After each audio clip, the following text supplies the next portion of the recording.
Hey skiers and snowboarders of the Southeast, I'm First Warn Storm Team Chief Meteorologist Brad Panovich here in Charlotte, North Carolina.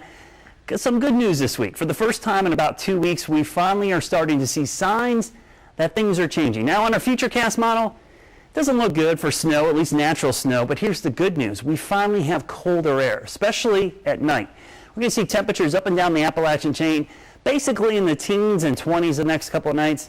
That should allow for good snowmaking, especially tonight through Thursday and Friday morning. We're going to see a lot of cold air in place. In fact, for the first time all season, the Arctic air, which has been bottled up over Canada, the seal's been broken and a small little piece is now sliding into the United States. So there's a sign that the pattern is flipped from what we had earlier in the month, where we had very warm temperatures. Many areas of the Southeast, anywhere from 5 to 10 degrees above average. But now that we're heading into the second half of December, just in time for the holidays, which is good news for the resorts because this is the time when everybody's off work, off school, and we're able to get out there. So the snow guns will be humming here the next couple of nights. In fact, temperatures up and down the Virginias are going to be in the 40s by days, low 50s in a few spots in the lower elevations, but mainly upper 30s and 40s by day, but teens and 20s at night. And down into North Carolina, cloudy and cool. Watching the weekend, though. The weekend system looks weak right now, but there is a little bit of rain. What I'm really focusing on is next week. You want really good news?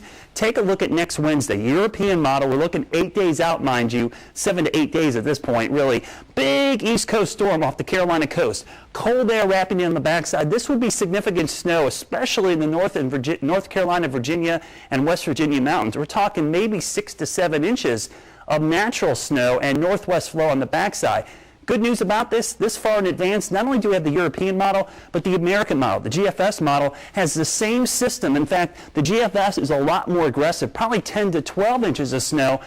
Mind you, this is 7 days out, so we don't want to get our hopes too high, but to have two models this consistent this far out, this is a good sign. We've been looking at this for a couple of weeks now, that this time range we would see some stormy weather in the Southeast, but you can never really take that with too much of confidence. Once you get to this point, though, 7 to 10 days, things are starting to look a little better. So something to look forward to next week. I think by this weekend, we're going to have a pretty good handle on what we're going to expect early next week. I'm talking natural snow and maybe even some significant natural snow. And this isn't the only storm. Looking long range towards Christmas holidays looking good. So skiers and boarders, you're going to love the pattern the next 2 weeks. The next couple of days, though, dry and cold. At least the snow gun's going to be humming, and we're going to start turning this season around rapidly here in the next couple of days. Until the weekend, have a great couple of days, and think snow.